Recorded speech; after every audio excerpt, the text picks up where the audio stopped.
everyone, I am Thakre sir and welcome to my channel English with Thakre sir. So friends, today we are going to learn the part second of the lesson, the necklace. Textbook page number 28 to 32. Okay, so before that I request to you, if you haven't subscribed my channel, please subscribe it. Okay, so let's start. First of all, I would like to say, in the first part, in last video we saw that Matilde lost her necklace which was lent from her friend Mrs. Forstier, and in this second part let's see what's happened next. Okay, so they looked in the folds of her dress. So they means the Matilde and her husband, म्हणजे Matilde आणि तिचा नवरा, they looked in the folds of her dress. त्यांनी तो जो हार होता तो आपल्या कपड्यांच्या घड्यांमध्ये बघितलं. In the folds of her clock. आता क्लोक म्हणजे काय तर बघा, या ठिकाणी अर्थ दिलेला आहे, अ गारमेंट्स वोर ओव्हर अदर क्लोथेज, है की नाही, की इतर कपड्यांवर परिधान करणारे जे कापड असते त्याला क्लोक असे म्हटले जात असते. It has no sleeves. Sleeves म्हणजे काय तर त्याला आस्तीन नसते.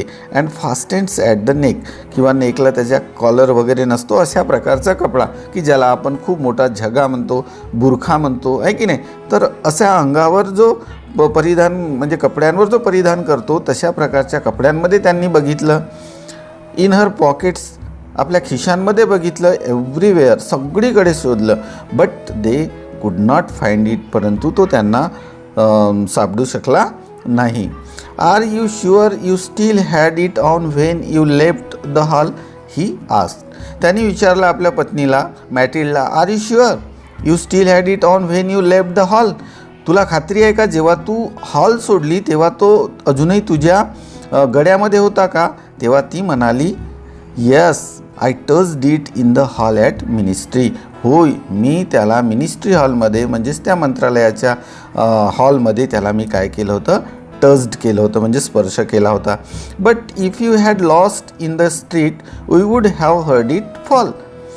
But if you had lost in the street, जर का तू तो रस्त्यावर, स्ट्रीट म्हणजे रस्ता, जर का तू रस्त्यावर त्याला हरवली असती तर we would have heard it fall, तर त्याच्या पडण्याचा आवाज आपण ऐकला असता. वी वूड हॅव हर्ड म्हणजे ऐकणे, तर आपण त्याच्या पडण्याचा आवाज ऐकला असता. So it must be in the cab. मग मला वाटते निश्चितच तो कुठं हरवला असेल, कॅब म्हणजे टॅक्सीमध्ये हरवला असेल. Yes that's probably it. होय, असं होऊ शकते, आहे की नाही, म्हणजे तिनं म्हटलं. So did you take his number, मग तू त्याचा नंबर घेतली का, कोणाचा तर टॅक्सीवाल्याचा. So no, she said, no, नाही. So they stared at each other stunned. आता स्टंड म्हणजे काय होते तर स्तब्ध होऊन ते एक दुसऱ्याकडे बघत राहिले. ईच अदर है ना, स्टेअर्ड बघितले. At last Loisel put his clothes on again. आणि ॲट लॉस म्हणजे शेवटी, लॉयझेल पुट हिज क्लोथेज. आता पुट म्हणजे परिधान करणे या ठिकाणी, आहे की नाही. Put the shirt, put the pant, किंवा पुट युअर स्लीपर्स वगैरे म्हणतो की नाही, तर पुट म्हणजे परिधान करणे. तर त्यांनी आता आपले कपडे शेवटी पुन्हा त्यांनी आपले कपडे परिधान केले. On again. I am going back, मी आता परत जात आहे. I am going back, present continuous tense, मी परत जात आहे म्हणजे परत कुठं जात आहे. ही सेड, तो म्हणाला. Over the whole route we walked, की जिथून आपण चालत आलो त्या संपूर्ण मार्गावर शोधण्यासाठी मी परत जात आहे, असा तो म्हणाला, तिचा पती. And see if I can find it, आणि बघतो कुठे सापडतो का ते पाहतो, असा तो म्हणाला. ही लेफ्ट, तो निघाला. She remain in her ball dress all night, आणि ती संपूर्ण रात्र, ऑल नाईट बाल ड्रेस. आता बाल ड्रेस म्हणजे जो तिचा पार्टी ड्रेस होता आधी घातलेला, त्या ड्रेसवर ती संपूर्ण रात्र राहिली. आता रिमेन म्हणजे काय होते तर आपण या ठिकाणी राहिली म्हणू, की ना, संपूर्ण रात्रभर ते त्या ड्रेसमध्ये बसून राहिली. Her mind blanks. आता हर माइंड ब्लँक्स म्हणजे तिचा जो मन होता तो पूर्णपणे काय झाला होता, सुन्न झाला होता. म्हणजे सुन्न मनाने ती रात्रभर त्या पार्टी ड्रेसमध्ये तिथं बसून राहिली. Okay. Her husband return at about 7 o'clock. तिचा जो पती आहे तो जवळपास किती 7 o'clock म्हणजे सकाळच्या 7 वाजे तो परतला. ही हॅड फाउंड नथिंग, परंतु त्याला काहीही सापडू शकलं नाही, काही सापडलं नाही. He went to the police, तो पोलिसांकडे गेला. To the newspaper to offer a reward, तो न्यूजपेपर एजन्सीमध्ये केला. कशासाठी? टू ऑफर अ रिवॉर्ड, की म्हणजे त्यांनी बक्षीस ठेवलं की ज्याला कुणाला जर सापडलं असेल तर त्याला बक्षीस देण्यात येईल. म्हणजे बक्षीस देण्यासाठी तो न्यूजपेपर एजन्सीमध्ये गेला. टू द कॅब कंपनीज, ती जी कॅब कंपनी होती, जी टॅक्सी कंपनी होती, त्या टॅक्सी कंपनीमध्ये गेला. एव्हरीवेअर, तो सगळीकडे गेला. The tiniest glimmer of hope led him, the tiniest अगदी छोटीशी. आता ग्लिमर, तर ग्लिमर म्हणजे काय, तर अंधुक अशी आशा. ग्लिमर ऑफ होप म्हणजे अंधुक अशी आशा लेड हिम, म्हणजे त्याला असं वाटलं की एखादी अंधुक आशा, छोटीशी एक टीनेस्ट म्हणजे अगदी छोटीशी एखादी आशा. कशाची? तर आशेची किरण म्हणूया आपण. तर एखादी ती हार सापडण्याची एखादी आशेची किरण सापडते का? तो सगळीकडे प्रयत्न केला, परंतु त्याला काय ती आशेची किरण सापडली नाही. Okay, a ray of hope म्हणतो आपण. She waited all day in despair at this frightful disaster. Okay, so she waited all day, ती संपूर्ण दिवसभर वाट पाहत होती.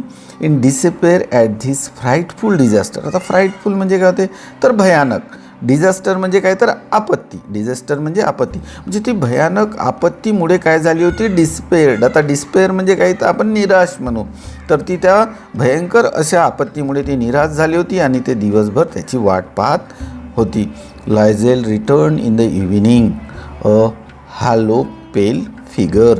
सो लॉयझेल रिटर्न म्हणजे परतला. इन द इव्हिनिंग, तो सायंकाळी परतला. तो कसा परतला? Hello pale figure.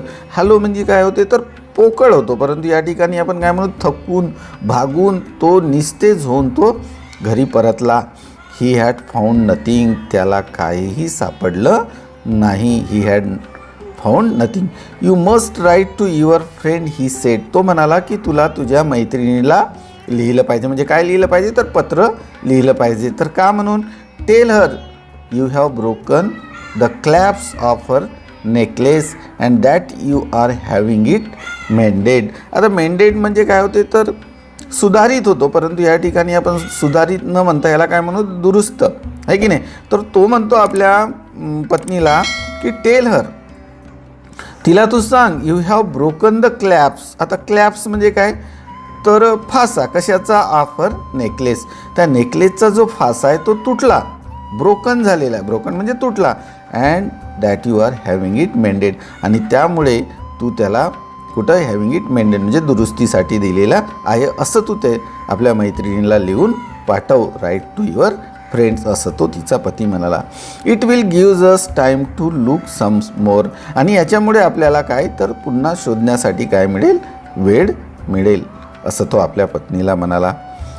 C wrote as he dictated, म्हणजे डिक्टेटेड म्हणजे काय, सांगितल्याप्रमाणे, आणि सांगितल्याप्रमाणे तिनं तो पत्र आपल्या मैत्रिणीला लिहिलं सुद्धा. Okay, at the end of 1 week they had lost all hope, आणि आठवडा संपला. एंड ऑफ द वीक म्हणजे आठवडा संपला, तशी त्यांची जी उरली सुरली जी आशा होती ती सुद्धा मावळली. Lost all hope. Okay, and Loisel who suddenly looked aged declared we must consider how to replace the jewel. and Loisel की जो मॅटिल्डाचा जो पती होता, who suddenly looked aged की जो अचानक काय म्हातारा दिसत होता, त्याने डिक्लेअर्ड केलं we must consider how to replace the jewel, की आता आपण तो जो ज्वेल आहे, तो जो दागिना आहे, तो कसा आपण आता परत करता येईल याबद्दल विचार केला पाहिजे, असं त्यांनी काय केलं, डिक्लेअर केलं. आता डिक्लेअर म्हणजे घोषित केलं की आता आपली जी आशा होती ती आता समाप्त झाली. आता आपल्याला तिचा जो दागिना आहे तो आता परत करायला पाहिजे आणि त्याबद्दल विचार केला पाहिजे, असं त्यांनी आता डिक्लेअर केलं. Okay, and so they went from jeweller to jeweller looking for a necklace like the other one. And so, आणि म्हणून they went from jeweller to jeweller, आणि म्हणून ते एका ज्वेलरकडून दुसऱ्या ज्वेलरकडे गेले. कशासाठी? तर लुकिंग फॉर, लुकिंग फॉर म्हणजे शोध घेण्यासाठी, अ नेकलेस त्या नेकलेसचा शोध घेण्यासाठी, लाईक अदर वन की जो दुसरा एखादा त्याच्यासारखाच दिसणारा जो दागिना होता, नेकलेस होता, तो त्याचा ज्वेलर. आता ज्वेलर म्हणजे कोण? जो सोन्या चांदीचा दुकानवाला, ज्याला आपण सराफा म्हणतो आहे की नाही. तर एका सराफाकडून दुसऱ्या सराफाकडे तो नेकलेस शोधण्यासाठी ते गेले. Consulting their memories both sick and grief and anguish, आहे की नाही. आता कन्सल्टिंग देअर मेमोरीज, आता त्याच्या जे मेमोरीज होत्या, त्यांच्या ज्या आठवणी होत्या, त्या आठवणीला आठव दोघेही, बोथ म्हणजे दोघेही. आता शीक म्हणजे काय होते? तर त्रस्त, शीक म्हणजे त्रस्त, विथ ग्रीप म्हणजे दुःख, आणि अँग्विश, आता अँग्विश म्हणजे काय होते? तर यातना म्हणू, अपार दुःख. तर ते अपार दुःख आहे की नाही, त्यांना ते दुःख म्हणजे ते ज्या मेमोरीज होत्या त्या हरवल्याच्या, त्या आठव त्यांना त्या मेमोरीज दोघांनाही काय करायच्या? त्रस्त करायच्या, त्यांना दुःखी करायच्या, त्यांना यातना द्यायच्या. In a shop at the Palais Royal they found a string of diamond which seems to be exactly what they were looking for. In a shop, एका शॉपमध्ये, की ज्याचं नाव होतं काय होतं? Palais Royal. एका पॅलाईस रॉयलच्या दुकानामध्ये they found a string of diamonds which seems to be exactly, की त्या दुकानामध्ये त्यांना बिलकुल सेम डायमंडचा जो हार होता तो त्याच्यासारखा, सीम्स म्हणजे वाटणे, त्याच्यासारखाच दिसणारा, exactly same to same what they were looking for, की ज्याचा त्यांना शोध होता तोच जसाचा तसा त्यांना तो हार त्या दुकानामध्ये दिसला. Okay, it was worth 40,000 francs, आणि त्याची जी किंमत होती ती किती होती? 40,000 म्हणजे 40,000 रुपये होती. And they could have it 36. Okay, they could have it for 36,000, आणि तो त्यांना 36,000मध्ये मिळू शकणार होता. किती? तर 36,000 मिळू शकणार होता. ओके, नाव नेक्स्ट.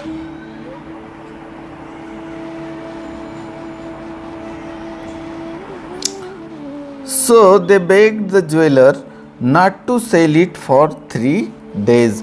म्हणून त्यांनी त्या ज्वेलरला म्हणजे त्या सराफाला त्यांनी काय केली? विनंती केली की तुम्ही याला किती?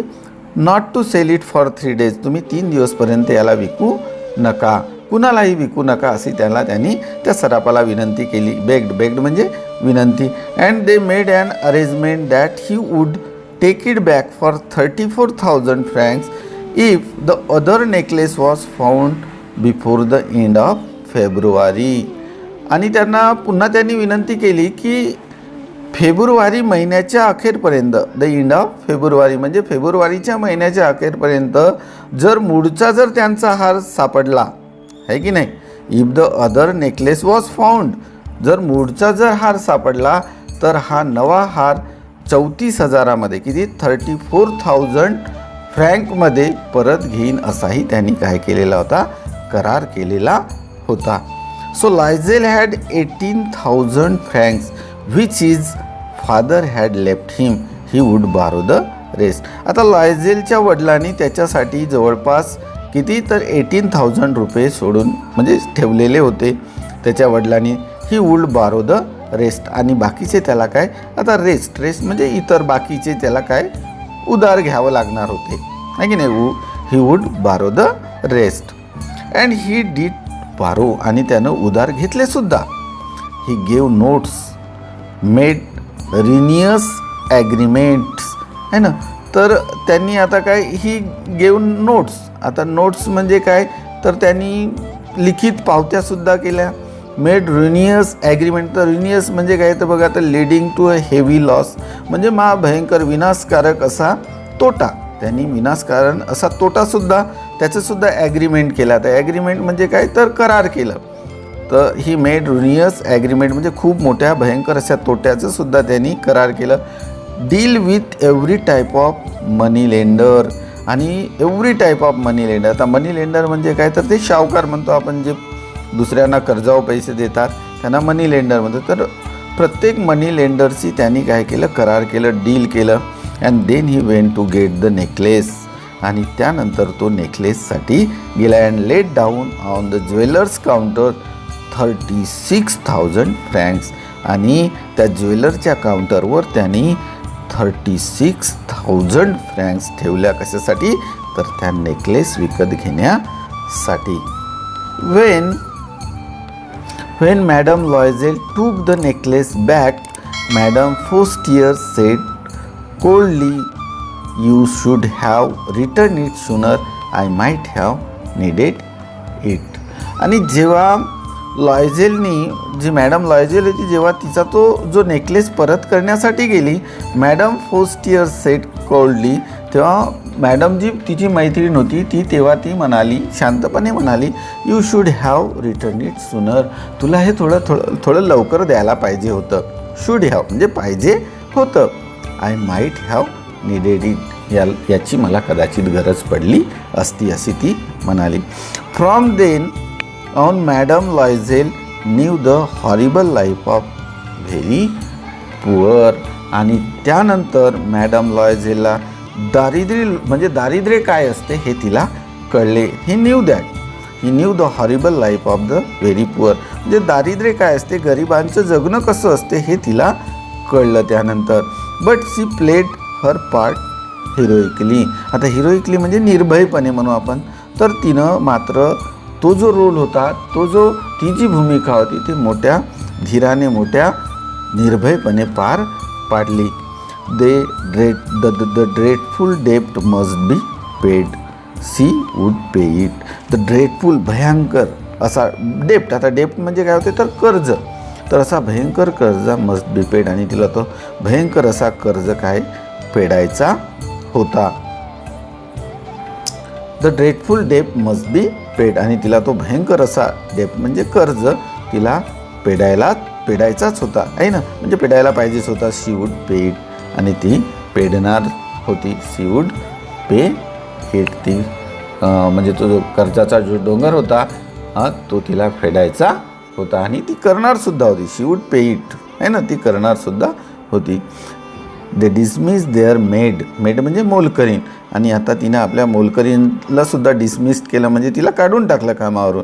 दे चेंज देअर लॉजिंग. आता लॉजिंग म्हणजे काय तर तो त्यांचा राहते घरसुद्धा त्यांनी चेंज केलं. They rented a garret under the roof. आता रेंटेड म्हणजे काय तर भाड्याने. गॅरेट म्हणजे काय तर त्याला आपण काय म्हणतो, एखादी छप्पर, पोटमाळा आहे की नाही, पडवी म्हणतो. तर ते एका पडवीमध्ये अंडर द रूफ म्हणजे एका छताच्या पडवीमध्ये त्यांनी रेंटेड म्हणजे एक भाडे तत्वावर त्यांनी ती एक पडवी घेतली छोटीशी. She came to know the drudgery of homework. आता ड्रजरी म्हणजे काय होते तर कष्टाचे काम. ऑफ होमवर्क म्हणजे घरातील कष्टाचे काम कसे करायचे आता तिला कल्पना झाली होती, तिला माहिती झालेली होती. The ऑडियस labourers of kitchen. तर ऑडियस म्हणजे काय होते तर किळसवाणं, म्हणजे किचनमधले जे किळसवाणं जे काम आहे ते सुद्धा तिला करावं लागत होते. She wash the dishes. ती कपडे धुत होती. The dirty lines. आता डर्टी म्हणजे घाणेरडे. आता लाईन्स म्हणजे काय होते तर दऱ्या म्हणू आपण त्यांना. तर त्या डर्टी दऱ्या तिला धुवावं लागत होत्या. She carried the garbage down to the street every morning.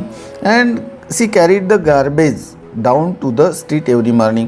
आणि तिला जो गार्बेज म्हणजे कचरा, रोज सकाळी तिला कचरा फेकावा लागत होता. रोज सकाळी तिला खाली येऊन कचरा फेकावा लागत होता आहे की नाही. आपल्याकडे जसं ज्या पद्धतीने कचरा घंटा गाडी येतो की नाही, कचरा गाडी आल्यानंतर आपण कचरा टाकावा लागतो, तर तशा प्रकारे तिला कचरा रोज खाली येऊन फेकावा लागत होता. And carried up the water stopping at each landing to catch her breath and dressed like a commoner. And carried up the water stopping to each landing. आणि तिला पाणीसुद्धा भरावं लागत होतं. आणि stopping each landing to catch her breath. आणि प्रत्येक पायरीवर तिला काय तर श्वास घ्यावा लागत होता. And dress like a commoner. आणि कॉमनर म्हणजे सामान्य लोकांसारखा तिला कपडे घालावं लागायचे, म्हणजे कपडे घालत होती असं म्हणू. She had a bargain at markets quarrel and face insult over every miserable sou. She had a bargain at market. आता बघा तिला बार्गेन म्हणजे काय तर आपण काय म्हणू की करार आहे की नाही, आपण करार म्हणतो आहे ना. हो, बार्गेन म्हणजे या ठिकाणी करारच म्हणू. At market. तिला मार्केटमध्ये अशी बार्गेन करावं लागे, म्हणजे आपण घासाघीस करावं लागे, झगडावं लागायचे तिला. क्वायरल अँड फेस इन्सल्ट. आणि इन्सल्ट म्हणजे अपमान सहन करावा लागायचा. ओव्हर एव्हरी मिझरेबल सू. आणि प्रत्येक अशा, आता मिझरेबल म्हणजे काय होते तर दयनीय अवस्था, अशी तिची दयनीय अवस्था. प्रत्येक सू, आता सू म्हणजे काय तर या ठिकाणी जो सू म्हणजे एक नाणा की ज्याची खूप कमी किंमत असते. फ्रँक्स, आपण नाणं नाही म्हणणार, आपलं भारतीय नाणं, पण त्यांचे फ्रँक्स म्हणजे कमी किमतीचा एक फ्रँक. याच्यासाठी तिला त्या बाजारामध्ये भाजीपाल्यावाल्यांसाठी म्हणा बरोबर म्हणा किंवा दुकानदारांसोबत काय तर तिला झगडा करावा लागत असे आणि इन्सल्ट फेस करावं लागत असे. Each month they had to pay some loans, म्हणजे प्रत्येक महिन्याला तिला लोन पे करावं लागायचा. रिन्यू अदर्स, काही लोन रिन्यू करावं लागायचं. अँड गेट मोर टाईम, आणि काही लोन तिला काही वेळासाठी घ्यावं लागायचं, म्हणजे जास्त वेळासाठी. हर हजबंड वर्क एक्स्ट्रा, तिचा जो पती होता त्याला एक्स्ट्रा काम करायचा तो. अँड एव्हरी इव्हिनिंग, रोज संध्याकाळी डुईंग अकाउंट्स फॉर अ ट्रेड्समॅन. आणि ट्रेड्समॅन, आता ट्रेड्समॅन म्हणजे व्यापारी, एका व्यापाऱ्याकडे तो रोज काय तर अकाउंट म्हणजे हिशोबाचे काम करण्यासाठी तो जायचा. कोण? तिचा पती. अँड ऑफन, आणि नेहमी late into the night, आणि तो रात्री उशिरा यायचा. He sat copying a manuscript at 5 sous a page. And he sat copying a manuscript. आता manuscript म्हणजे काय होते तर हस्तलिखित. manuscript म्हणजे हस्तलिखित, म्हणजे तो हस्तलिखित कॉपी करायचा ॲट 5 sous, आणि त्याला 5 sous मिळायचे, म्हणजे 5 sous म्हणजे ते कमी किमतीचे जे फ्रँक्स आहेत ते त्याला मिळायचे. कधी तर पेज, एक पेज लिहिल्यानंतर त्याला ते 5 sous मिळायचे. अशा प्रकारे तो काम करायचा. And this life lasted 10 years, आणि अशा प्रकारचं जीवन ते जवळपास किती 10 वर्ष ते जगले. At the end of 10 years they had paid of everything even the interest. आणि अशा प्रकारे at the end of 10 years म्हणजे 10 वर्षापर्यंत they had paid of everything, त्यांनी संपूर्ण कर्ज काय केलं फेड केलं. इवन द इंटरेस्ट म्हणजे व्याजासकट, व्याजसुद्धा त्यांनी पेड केलं. Madam Loisel looked old now, आणि आता मात्र मॅडम जी लॉयझेल होती म्हणजेच मॅटिल्डा होती ती आता कशी म्हातारी दिसायला लागली होती, म्हणजे म्हातारी दिसत होती. Often she brooded over the past. आता ब्रुडेड म्हणजे काय तर आपण म्हणू की एखाद्या विचारामध्ये कुडत बसणे. तर ती often she brooded over the past म्हणजे भूतकाळातील ज्या क्रिया, म्हणजे भूतकाळातील त्यांचे जे हरवलेले जे प्रसंग होते त्या प्रसंगामध्ये कुडत बसून त्याच्यामुळे ती काय आता म्हातारी दिसायला लागली होती. What would have happen if she had not lost the necklace. आपण जर हा नेकलेस हरवलंच नसतं तर किती बरं झालं असतं. And how strange life is, आयुष्य किती विचित्र असते. हाऊ फ्लिग्ड म्हणजे क्षणभंगूर, म्हणजे आयुष्य किती क्षणभंगूर असते. And how little is needed for one to be ruined or saved, है ना. तर रुइन्ड म्हणजे मगाशी सांगितलं, तर रुइन्ड म्हणजे काय तर विनाशकारक, म्हणजेच एखादी छोटीशी गोष्टसुद्धा कशी जीवनाच्या अधोगतीचे किंवा उन्नतीचे कारण बनू शकते. How little is needed for one to be ruined म्हणजे म्हणजे अधोगती किंवा सेव्ड म्हणजे या ठिकाणी उन्नत म्हणू. तर एखादं छोटीशी गलती, एक छोटीशी गोष्टसुद्धा कशी म्हणजे एक छोटीशी जरी चूक केला आपल्या जीवनात तर ती आपल्या जीवनाच्या अधोगतीचे किंवा उन्नतीचे सुद्धा कारण बनू शकते, असं तिला आता कळलं. Okay, now go to the next page. One Sunday, एका रविवारी, as she was walking in the Champs Elysees, एका रविवारी ती चॅम्प्स एलिसीज ह्या ठिकाणी ती चालत होती. अँड सडनली सी सॉ मॅडम फोस्टियर, आणि सडनली अचानक तिनं मॅडम फोस्टियरला पाहिली. सी सॉ मॅडम फोस्टियर, तिनं अचानक मॅडम फोस्टियरला पाहिली. Steel young, steel beautiful, steel charming, ती अजूनही तरुण दिसत होती, अजूनही ती सुंदर दिसत होती. अँड चार्मिंग, आकर्षक दिसत होती. Madame Loisel left emotional, madame Loisel ही तिला बघून भावूक झाली. Should she speak to her? तिच्याशी बोलावं की नको? Yes, of course. And now that she had paid she would tell her all. Why not? आणि आता तर ती कर्जमुक्त झाल्यानंतर तिला सर्व काही सांगायला हरकत नाही. व्हाय नॉट? का नाही? Yes, of course. निश्चितच आता ती संपूर्ण कर्जमुक्त झाली होती आणि सांगायला काही हरकत नाही, म्हणून ती तिच्यासोबत बोलायला लागली. She went up to her. आता ती तिच्याकडे गेली. Good morning Jeanne. शुभप्रभात. आता जेनी हा वर्ड कधी तर एकदम जवळची मैत्रीण असेल तर आपण तिच्यासाठी हा जेनी म्हणजे अगदी प्रिय मैत्रीण याच्यासाठी हा वापरतो. गुड मॉर्निंग जेनी, आहे की नाही? म्हणजे एकदम आता आपण डार्लिंग हा जो वर्ड्स वापरतो ते it's a substitute of the darling, Jeanne वगैरे, आहे की नाही? तर the other astonished to address so familiarly by this common woman. The other astonished to be address to familiarly. आता बघा, एखादी जर व्यक्ती, आहे की नाही, एखादी common women, by the common women म्हणजे एखादी सामान्य व्यक्ती जर एखाद्या फॅमिलियरली म्हणजे ओळखीच्या माणसासारखी जर ती आपल्याला ॲड्रेस करत असेल दुसरी एखादी, तर ती काय झाली होती? ॲस्ट्रोनाइज. ॲस्ट्रोनाइज म्हणजे आश्चर्यचकित झाली होती की मी एखादी अनोळखी व्यक्ती, कॉमन पीपल मला कशी काय एखाद्या एकदम ओळखीची असल्यासारखी वागत आहे अशी म्हणून ती ॲस्ट्रोनाइज झाली. डीड नॉट रिकॉग्नाइज हर. कारण ती तिला ओळखली नव्हती. स्टॅमर्ड. ती एकदम पुटपुटली म्हणजे एकदम अचंबित होऊन म्हणाली, गोंधळून म्हणाली, गोंधळली. But madam, I don't know who must have made a mistake. परंतु मॅडम, मी तुम्हाला ओळखत नाही. You must have made a mistake. मला वाटते निश्चितच तुम्ही काय केली असावी? मिस्टेक केली असावी, चूक केली असावी, अशी ती म्हणाली. No, I am Mathilde Loisel. नाही, मी कोण आहे? तर मॅटिल लॉयझेल आहे. Her friend utter a cry. आता तिची मैत्रीण एकदम आश्चर्यचकित होऊन ती ओरडली, oh my poor Mathilde, how you have changed. एकदम ती आश्चर्याने ओरडली, हो माय पुअर मॅटिल्ड, माझे गरीब Mathilde, how you have changed. तुझ्यामध्ये एवढा बदल कसा झाला? Yes, I have had some hard time since I last saw you. होय, I have had some hard time since I last you. आहे ना, मी तुला जेव्हापासून पाहिलं तेव्हापासून माझा जो टायमिंग होता तो कसा होता? खूप हार्ड. म्हणजे मला खूप काय तर खडतर काळ सुरू झाला होता. कधीपासून? जेव्हापासून तुला पाहिलं. And my miseries and all because of you. आणि हे माझे प्रचंड हाल, हे माझे दुःख, हे सगळे कशामुळे? तर ऑल बिकॉज ऑफ यू. हे सगळं तुझ्यामुळे झालं.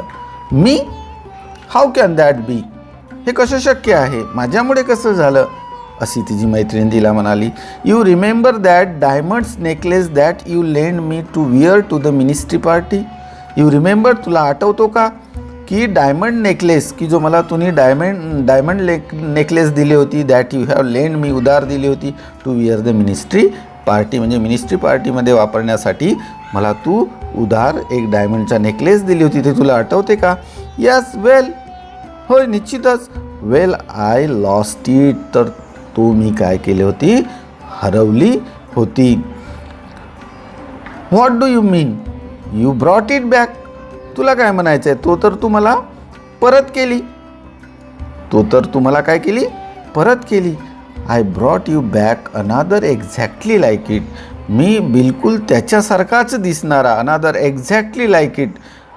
I brought you back. तोच मी आणून तुला काय परत केलो. And it has taken us 10 years to pay for it. आणि ते पे करायला मला किती?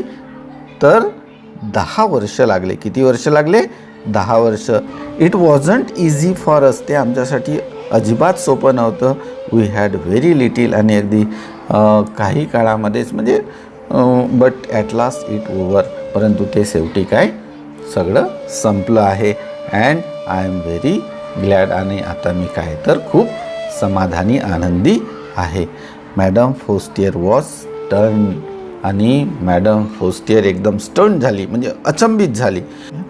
You say that you bought a diamond necklace to replace mine. म्हणजे तुला म्हणायचं आहे की तू बॉट म्हणजे आहे ना, बायचा past tense bought. A diamond necklace, एक हिऱ्याचा हार विकत घेतलीस. रिप्लेस माईन म्हणजे माझा, म्हणजे माझा हार रिप्लेस करण्यासाठी यू बॉट म्हणजे विकत घेतली. कशाचा? तर डायमंड नेकलेस. ती अगदी स्टन झाली, अचंबित झाली. Yes, you didn't notice then. तुला तो लक्षात आला नाही, तू त्याच्याकडे बघितली नाही. They were very similar. तर तो अगदी एकसारखा होता, म्हणजे दोन्ही कसे होते? सिमिलर होते, व्हेरी सिमिलर, अगदी एकसारखे होते. And she smiled with proud and innocent pleasure. आणि असे म्हणून ती स्माइल म्हणजे स्मित हास्य केली. कशी? तर प्राऊड, गर्वाने, अँड इनोसंट, निरागसपणे. ती म्हणजे निरागसपणे काय? ती हसून म्हणाली. Madam Forestier deeply moved. Madam Forestier होती ते deeply moved took both her hands. आणि ती खूप डीपली मूड म्हणजे भावनाविवश होऊन तिनं तिचे दोन्ही हात हातात घेतले. Oh my poor Mathilde, mine was an imitations. Oh my poor Mathilde, अरे रे बिचारी माझी मॅटिल्डा. जो माइन म्हणजे माझा हार कसा होता? तर नकली होता. इमिटेशन्स म्हणजे नकली, तो डुप्लिकेट होता, नकली होता. It was worth 500 francs at most.